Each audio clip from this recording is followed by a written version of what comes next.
नमस्कार दोस्तों, मैं पंकज गौड़। आज हम हड़प्पा सभ्यता के प्रमुख स्थलों के बारे में बात करेंगे। पिछले व्याख्यान में हमने हड़प्पा सभ्यता का सामान्य परिचय दिया था और उससे पहले हड़प्पा के धर्म की बात की थी। आज हम जो बात करने जा रहे हैं वो है हड़प्पा सभ्यता के प्रमुख नगर कौन कौन से हैं और उन नगरों में कहाँ वो स्थित हैं, कि उसके बारे में जो सामान्य बातें हैं वो आज हम करेंगे। तो हड़प्पा सभ्यता के जो प्रमुख नगर हैं वो, जैसा कि पहले भी हमने बात की है, तो पाकिस्तान, भारत और अफगानिस्तान में मिले हैं। तो भारत में, पाकिस्तान में और अफगानिस्तान में मिलकर उनके जो प्रमुख जो नगर हैं वो हैं हड़प्पा, मोहनजोदड़ो, चाहुंदड़ो, राखीगढ़ी, बनवाली, रोपड़, बाड़ा, सघोल, सुतकगेंडो, डाबरकोट, कोटदीजी, कालीबंगा, लोथल, रंगपुर और सुतकोटा। इसके अलावा भी अनेक बहुत सारे स्थल वहाँ मिले, पर मुख्य रूप से यही स्थल हैं। जैसा कि आप इस मैप में देख पा रहे होंगे कि हड़प्पा सभ्यता का जो विस्तार है वो, ये जो मुख्य एरिया तो उसका ये है, जिसको हमने यहाँ पे बड़ा करके दिखाया है। इसमें देखेंगे हम तो ये प्रारंभिक रूप से तो ये जो है ये इंडस या सिंधु वैली के ये जो इस तरफ आप देखेंगे इसके आसपास में है, और बाद में जो इसके जो मिले हैं वो घग्गर नदी के आसपास में, और बाद में ये सरस्वती या दृश्यसी नदी के आसपास में भी इसके प्रमुख नगर मिले हैं। फिर नीचे गुजरात में, और यहाँ पर आप देखेंगे कि गंगा नदी की कुछ सहायक नदियों के भी इसके हमको कुछ स्थल मिले हैं। तो अगर हम इसकी विस्तार के बारे में बात करेंगे तो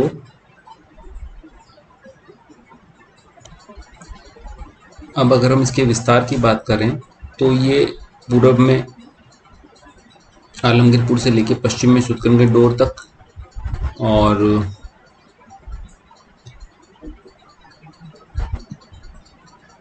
उत्तर में कश्मीर से लेकर दक्षिण में दायमाबाद तक ये फैली हुई सभ्यता थी। तो इस तरह से हम देखेंगे तो ये लगभग इतना इसका ये एरिया है और ये वाला इसका एरिया है, इतनी पूरी सभ्यता फैली हुई है। इसके समय की अगर आप दूसरी सभ्यताएं देखें तो देखेंगे कि मिस्र, मेसोपोटामिया और चीन की सभ्यता लगभग इसकी समकालीन सभ्यताएं सिंधु घाटी हड़प्पा सभ्यता की, ये इसमें ये चीन की सभ्यता है, ये मिस्र की सभ्यता है, 10 फरात नदी पे मेसोपोटामिक सभ्यता है, ये सिंधु सभ्यता है। लगभग ये समकालीन सभ्यताएं हैं जिनका हमने यहाँ पे उल्लेख भी किया। अब हम अगर बात करें सिंधु घाटी सभ्यता की, तो सिंधु घाटी सभ्यता के नगरों की नगरों की विशेषता मिली कि यहाँ पर नगर 2 भागों में बटा हुआ है।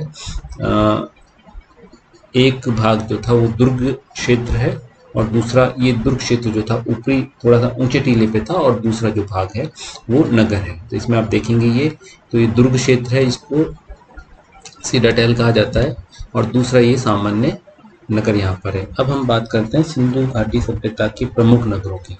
तो सबसे प्रमुख नगर जो है वो है हड़प्पा नगर। तो ये प्रथम उत्खनन भी हड़प्पा में ही हुआ है, और यहाँ पे आप इस नक्शे में देखेंगे तो ये हड़प्पा दर्शाया हुआ है। हड़प्पा नगर जो है वो वर्तमान पाकिस्तान में स्थित है। पहले भारत में ही था, आज़ादी से पहले भारत का ही भाग था। वर्तमान पाकिस्तान में रावी नदी के किनारे पर ये स्थित है। देखेंगे आप तो रावी की नदी किनारे पर स्थित है। वर्तमान में मुल्तान जिले में, पाकिस्तान में, पंजाब प्रांत में ये जगह या ये उत्खनन स्थल स्थित है। और 1921 में दयाराम साहनी के द्वारा इसकी उत्खनन कार्य किया गया, और इसके उत्खनन कार्य में हम देखेंगे तो विशाल स्नानागार मिले हैं, लाल पत्थर का बना हुआ पुरुष का एक धड़ मिला है, एक श्रृंगी पशु की मुहर मिली है, कब्रिस्तान मिला है, और लकड़ी के बने हुए ताबूत मिला है, और पीतल के दर्पण यहाँ पर मिलते हैं। तो इन सब विशेषताओं के आधार पर हम देखते हैं कि ये एक सुव्यवस्थित या वेल स्टैब्लिश्ड नगरीय सभ्यता थी। यहाँ पर हमें सौंदर्य प्रसाधन के साधन भी मिल रहे हैं। यहाँ पर हमें एक कला की प्रतीक के रूप में प्रतिमा भी मिल रही है, और यहाँ पर हमें आवश्यक स्थापत्य के रूप में अन्नागार भी देखने को मिलता है। ये देखिए आप इसको, ये अन्नागार है जो ये मुख्य सड़क के दोनों तरफ दोनों पंक्तियों में 6-6 अन्नागार ये बने हुए हैं। तो यहाँ पर शायद ये लोग यहाँ के जो हड़प्पा के निवासी थे वो शायद यहाँ पर अनाज का संग्रह यहाँ पर करते होंगे। उसके बाद में शायद आपातकाल में अनाज का वितरण किया जाता होगा। अगर आप इसमें देखेंगे तो इसके ये जो इसके जो ये ढांचा बना हुआ है दोनों तरफ, इस पे शायद कुछ लकड़ी का कुछ निर्माण होगा जो अब शायद समाप्त हो गया है। और इसके दक्षिणी सिरे पे देखेंगे तो यहाँ पे सीढ़ियाँ हैं और वहाँ पर एक चबूतरा सा बना हुआ है और उस चबूतरे के आदर प्रधान मानते हैं शायद इस चबूतरे पर अनाज उतारा जाता होगा। और इस सीढ़ियों के नीचे एक कुआं यहाँ पर बना हुआ है जिससे शायद यहाँ उस कुएं का पानी यहाँ पे काम में लिया जाता होगा। लेकिन कुछ विद्वानों का मानना है कि चूंकि यहाँ पर अनाज के संग्रह पात्रों का अभाव है, अतः ये जो उत्खनन स्थल है या ये जो इमारत है ये अन्नागार के रूप में शायद वो मानते हैं कि नहीं रही होगी। अन्य जो चीज़ें यहाँ से मिली हैं मोहनजोदड़ो से, उसमें आप देखेंगे तो ये एक माता देवी की प्रतिमा मिली है मोहनजोदड़ो से। इस प्रतिमा में आप देखेंगे तो ये ऊपर कुछ शिरोवस्त्र जैसा इसने कुछ पहना हुआ है और ये गले में मालाएं पहनी हुई हैं, हाथों में चूड़ियां हैं इसके। और इसके अलावा एक ये जो रेत के पत्थर की सैंडस्टोन की एक ये मूर्ति मिली है। इसमें आप देखेंगे तो ये जो है ना यहाँ पर ये जो है यहाँ शायद इन पे हाथ जुड़े हुए होंगे और कुछ मूविंग जैसा कुछ होता होगा या हो सकता है किसी खिलौने का ये खिलौना हो कोई जिसमें हाथ शायद उनके मुड़ते होंगे। ये आप जो देख रहे हैं ये जो हैं ये दर्पण के रूप में पीतल के दर्पण मिले हैं और इनकी इतनी अच्छे से पॉलिश की जाती थी कि अंदर व्यक्ति का प्रतिबिंब इसके अंदर नजर आता था। और इन दर्पणों को देखने से हमें सिंधु घाटी सभ्यता या हड़प्पा के लोगों का सौंदर्य बोध का भी मालूम चलता है कि वो स्त्रियां या पुरुष सौंदर्य के प्रति कितने जागरूक होंगे। अन्य स्थल जो है वो हड़प्पा है।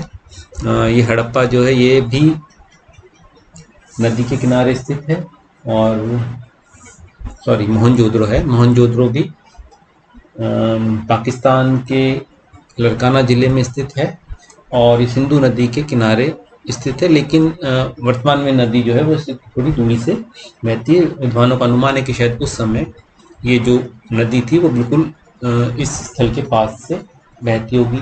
मोहनजोदड़ो का जो शाब्दिक उच्चारण है वो मोहनजोदड़ा मतलब मृतकों का टीला के रूप में इसका उच्चारण किया जाता है। विद्वानों का मानना है कि इसकी जनसंख्या लगभग 35,000 के करीब रही होगी। मोहनजोदड़ो जैसा मैंने आपको बताया कि सिंधु नदी के किनारे लड़काना स्थित है और R.D. बनर्जी या राखलदास बनर्जी के द्वारा इसका उत्खनन 1922 में किया गया। अब मोहनजोदड़ो से जो प्रमुख वस्तुएं जो यहाँ से मिली हैं वो यहाँ से पशुपति की जो मुद्रा मिली है वो मिली है। इसके अलावा नर्तकी की प्रतिमा मिली है, मूर्ति मिली है और विशाल स्नानागार मिला है, अन्नागार और एक पुजारी की प्रतिमा भी मोहनजोदड़ो से प्राप्त हुई है। ये जो आप देख रहे हैं ये मोहनजोदड़ो का विशाल स्नानागार है। इस को शायद वो जल देवता के मंदिर के रूप में मतलब होगा या फिर ये कोई सार्वजनिक स्थान होगा जहाँ पर किसी सार्वजनिक उत्सव पे ये लोग उपस्थित होते होंगे और यहाँ पर कोई उत्सव इत्यादि मनाते होंगे। आप इसको देखेंगे तो इसमें ये जो यहाँ पर जो ईंटें काम में ली गई वो बहुत ही बिल्कुल ढंग से काटी हुई ईंटें हैं ताकि पानी का लीकेज नहीं हो और काटने के बाद में उन ईंटों को जिप्सम के द्वारा बड़े ही कुशलता से जोड़ा गया है ताकि पानी का सीवरेज का या लीकेज का प्रॉब्लम इसमें बिल्कुल नहीं हो। ये पक्की ईंटें इसके अंदर काम में ली गई है। उसके बाद में इसके ऊपर वाटर प्रूफिंग के लिए शायद कोई लेप किया है और ये वाटर प्रूफिंग का पहला उदाहरण हमें देखने को मिलता है। इससे पहले के उदाहरण हमें देखने को वाटर प्रूफिंग के नहीं मिलते हैं। अब आप देखेंगे इस जो ये स्नानागार है, स्नान कुंड, इसकी लंबाई 39 या 39 फीट है, इसकी चौड़ाई 23 फीट और ये लगभग 8 फीट गहरा है। इसमें उतरने के लिए दक्षिण में और ये उत्तर में सीढ़ियाँ बनी हुई हैं जिसके द्वारा इसके अंदर उतरते होंगे। और इसमें जो ईंटें काम में ली गई हैं, तो ये बाहर की तरफ जो ईंटें काम में ली गई हैं पक्की ईंटें, और इन दीवारों में अंदर की तरफ जो ईंटें काम में ली गई हैं वो कच्ची ईंटें इसके अंदर काम में ली गई हैं। इस स्नानागार के उत्तर की तरफ एक मार्ग जाता था और उस मार्ग के दोनों ओर जो भवन, छोटे छोटे कमरे बने हुए थे, और उन जो कमरों का क्षेत्रफल था वो 9.5 फीट बाई 6 फीट था। और इनके दरवाजे एक दूसरे के सामने नहीं होकर विपरीत दिशा में थे, तो विद्वानों का अनुमान है कि शायद इनको स्नानागार के रूप में इनको भी काम में लिया जाता होगा। और इन कमरों में एक सीढ़ी भी बनी हुई है, तो विद्वानों का मानना है कि शायद दूसरी मंजिल पे जाने के लिए, दूसरी मंजिल के कमरों में जाने के लिए इन सीढ़ियों का उपयोग किया जाता है। और शायद उन कमरों में उस समय के पुजारी वर्ग या पुजारी रहते होंगे जो विशेष उत्सवों पे या विशेष समारोह में नीचे उतर के आके इसमें कुंड में संस्कार और स्नान इत्यादि करते होंगे। इस स्नानागार का जो ढाल है इसके फर्श का, वो दक्षिण पश्चिम दिशा की तरफ है, और वहीं इसमें एक छोटी सी मोरी बनी हुई है जिससे शायद गंदा पानी बाहर निकाला जाता होगा। और इस स्नानागार को भरने के लिए एक कुआं भी मिला है जिससे शायद इसमें उसके पानी से इसको भरा जाता होगा। ये अन्नागार का चित्र है, इसके बारे में हम पहले ही बात कर चुके हैं। इसके अलावा सिंधु घाटी मोहनजोदड़ो में शवाधान के भी दफनाने की एक विशिष्ट प्रक्रिया काम में ली गई है। तो शवाधान भी वहाँ पे मिला, और देखिए इन शवों के पास में कुछ जरूरी सामग्री या कुछ चीज़ें रखी हुई, इसका भी कुछ अवशेष मिलता है। इसके अलावा सिंधु घाटी सभ्यता मोहनजोदड़ो में ये एक नर्तकी की मूर्ति कांसे की बनी हुई मिली है। इस मूर्ति को आप देखेंगे तो इसके हाथ में लगभग ये 18 चूड़ियाँ इसने यहाँ पहनी हुई हैं, और इस हाथ में भी इसने 3 चूड़ियाँ पहनी हुई हैं, और इन विद्वानों के अनुसार नृत्य की मुद्रा में ये खड़ी हुई है। और ये जो मूर्ति बनी है, ये एक विशेष तरीके से इस मूर्ति का निर्माण किया गया है जिसे लॉस्ट वैक्स तकनीक कहा जाता है। इसके अलावा एक ये जो पुजारी की ये जो प्रतिमा मिली है, ये भी मोहनजोदड़ो से मिली है।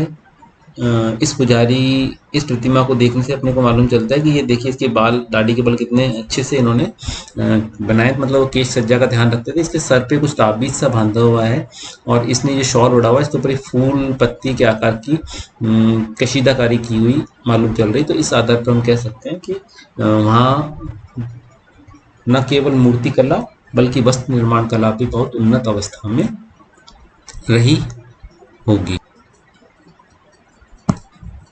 स्नानागार और अन्नागार के अलावा भी मोहनजोदड़ो में कुछ इमारतें विशेष मिली हैं, जिनमें राज्य अधिकारियों का भवन, बाजार या कॉलेज ऑफ प्रीस्ट सब मिला है। लेकिन इसकी हम विस्तृत चर्चा जब हम स्थापत्य पढ़ेंगे सिंधु घाटी सभ्यता का, तब हम इसकी विस्तृत चर्चा करेंगे। अगला जो महत्वपूर्ण स्थल है वो है कालीबंगा। कालीबंगा को आप देखिए यहाँ पर ये स्थित है। कालीबंगा का उत्खनन जो है वो बीबी लाल और बीके थापड़ ने किया। पहले बीबी लाल ने 1953 में, फिर बीके थापड़ ने 1962 में इसका उत्खनन किया। घग्गर नदी के किनारे ये स्थित है, और वर्तमान में राजस्थान में हनुमानगढ़ जिले में सभ्यता के अवशेष मिले हैं। कालीबंगा का अर्थ होता है काले रंग की चूड़ियाँ। स्थानीय भाषा में शायद इसका कुछ और मतलब रहा होगा, इसलिए इसका नाम कालीबंगा पड़ा। कालीबंगा से जो विशेष सामग्री हमको या विशेष चीज़ें, क्यों कालीबंगा महत्वपूर्ण है, तो कुछ विशेष बातें हैं जिनके वजह से कालीबंगा महत्वपूर्ण है। तो वहाँ पर हमें जुते हुए खेत के प्रमाण मिले हैं, अलंकृत ईंटें मिली हैं, मिट्टी की मोहरे और मिट्टी की पकी ईंटों का यहाँ पर प्रयोग किया गया है। अग्निवेदिका भी यहाँ पर मिली है, और पक्की मिट्टी का हल भी यहाँ पर खुदाई में प्राप्त हुआ है।